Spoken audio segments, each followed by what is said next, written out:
and to uphold democracy. Pan poseł Maciej Wąsik. Dziękuję bardzo. Szanowni Państwo. Thank you.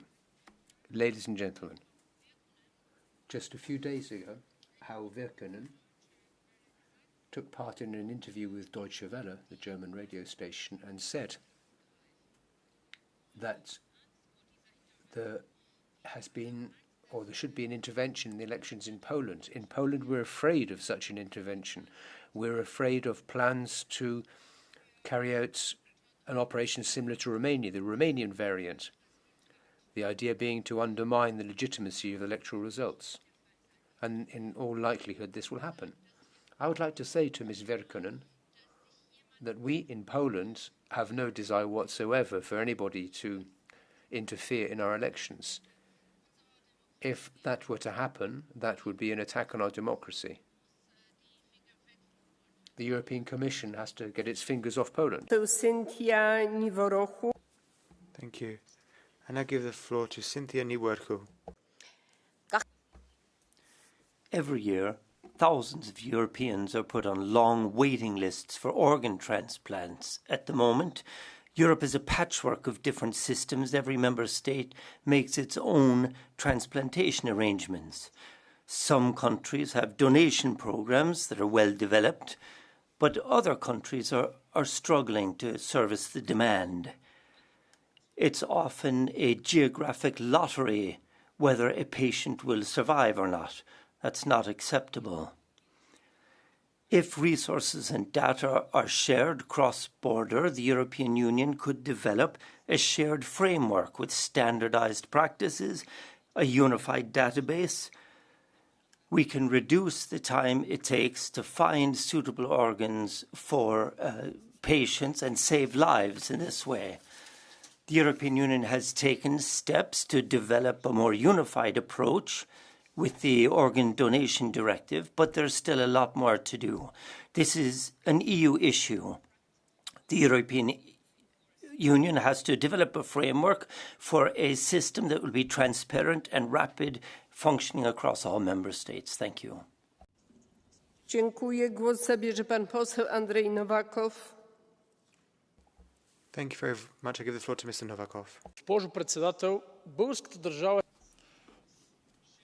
President, the Bulgarian state was established in 681. That is the oldest country in the European Union. It's been 14 centuries since then, and we've more than learned that dealing with empires is not an easy thing. We've had to deal with the Byzantine Empire, with the Ottoman Empire, with the Russian Empire. And we know very well that when an empire says, I'll just take this little bit and I'm not going to ask for anything more, it's not very likely that we can trust them. A bear cannot be trusted to contain itself. And that is why here we need to take steps to protect ourselves, to defend ourselves, to defend Europe just as fervently as we are trying to defend the planet, the environment, etc. We need courageous people. Thank you. Panie pośle, głos zabierze pan poseł Juan Fernando López Aguilar. Thank you very much. I give the floor to Mr. López Aguilar. Thank you, Madam President, Comisaria. In this debate in the European Parliament, we've spoken about the omnibus package, and that referred to the needs of far-flung areas. We've also spoken about the European Social Fund and the restructuring of regional policy, with a requirement that we respect the regional dimension in the definition and carrying out of the various policies that we have, in particular for those vulnerable areas, but we need a legal basis as well.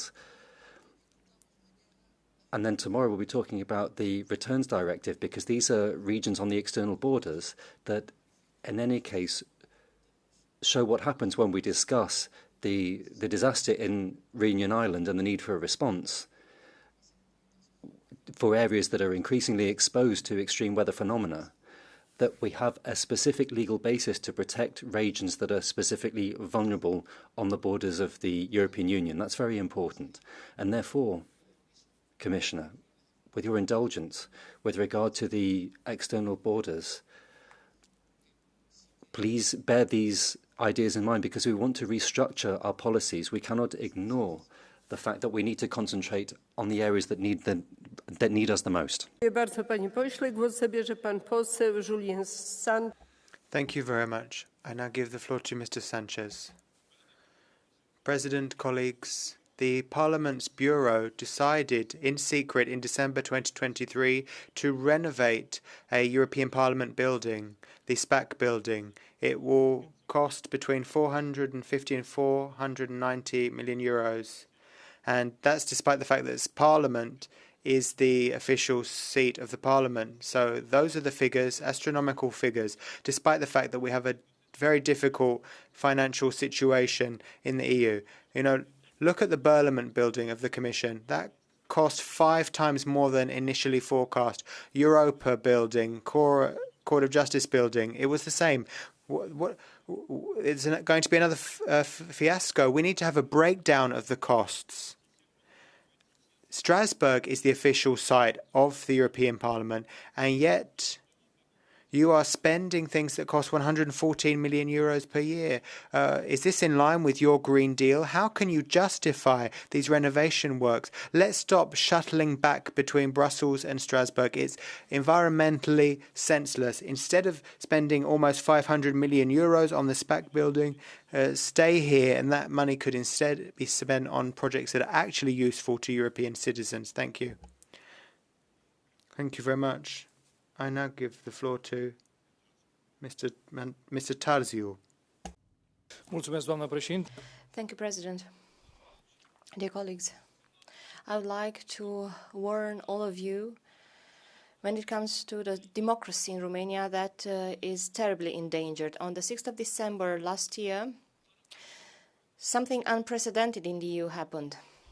Namely, the presidential elections were cancelled. On the 9th of March this year, the candidate that had the most chances to win the presidential elections and who actually won the first round last year was banned from running for the presidential office.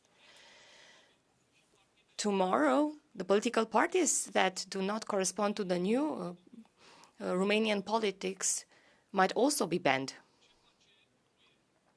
What is the EU doing in this situation? Well, the Commission has no reaction whatsoever.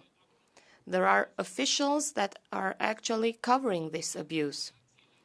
And the reactions of the US are just ignored by the Romanian authorities. I would like to draw your attention to the fact that this is happening in Romania now, but this might as well happen tomorrow in any other country of the EU. Poseł Kiren Maluli. Thank you very much. I give the floor to Mr. Maluli. Thank you, Chair. Motorists all over Europe are being driven to disillusionment over the lack of consistency in the price being charged for insurance premia. The European Community was established as a single market where strength in numbers across over 20 member states was supposed to mean a more competitive market for insurance and cheaper premia for the over 400 million people who live here. But this has not materialised in my country. The price of car insurance continues to rise every year, especially for young drivers, like Patrick O'Reilly from Kernafane in County Cavan, a 19-year-old boy who could insure his 2020 Volkswagen Golf for €1,212 in Belgium, yet is asked to pay a staggering €4,679 in Ireland. Commissioner, this is nothing short of a rip-off, and no amount of prevarication over injury claims or legal costs can excuse it. We need our new Consumer Commissioner, Michael McGrath, to be brave and seize on this issue, challenge the main players in Europe and make the single market work for European consumers. Dziękuję. Głos zabierze pan poseł Haider Sousa Silva. Thank you very much. I give the floor to Mr. Sousa Silva. Senhora Presidente, Senhora... President, Commissioner, Water is the source of all life. I want to ask, what is the EU strategy for water management? We need to ensure that future generations have access to water that they can drink and for other economic activities such as farming. The south of Europe, in particular Portugal, are dealing with water scarcity. In Alentejo and in the Algarve, there's a particular scarcity. Portugal yesterday put forward its national water strategy. Water which unites us is the name of that project. The aim is to deal with the water scarcity issue, whether it's for human consumption or for other purposes. Some 50 million euros will be earmarked for this project. I hope the EU will show solidarity and take up its responsibility, because water is so important for social cohesion, for our territories, for the economy, and for our safety and security. Yes, water, the water which unites us, including in the European Union. Thank you very much. I give the floor to Fabrice Leggeri. Madame la Présidente, il y a quelques semaines, Madam President, a few weeks ago we learnt that the Commission was using taxpayers' money to fund an enormous network of environmental NGOs who act as sounding boards for its propaganda. At the same time, it's also been financing other NGOs in many different areas. The total cost of this is hundreds of millions of euros. Behind these figures, we see a network of NGOs who are encouraging illegal immigration, blocking expulsions, and attacking states defending their sovereignty. Brussels is funding those people who undermine our democracy, allowing them to press their toxic ideas involving punitive Europe ecology while our businesses and industries are collapsing. It's time to bring an end to this propaganda funded by the European Union. The money given by European taxpayers must be devoted to causes serving the interests of the population rather than Brussels NGOs and their ideologies. Thank you very much. I give the floor to Mr. Siodras.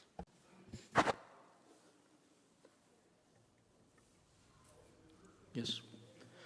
Αγαπητοί συνάδελφοι, My dear colleagues, in horror, we follow in the whole world what's going on. The persecutions and the murders of Christians in Syria, Christians and other national and religious groups. It's not enough to follow what's going on. The time has come, Europe, to show decisiveness and to clarify to the new regime of Syria that there will be consequences.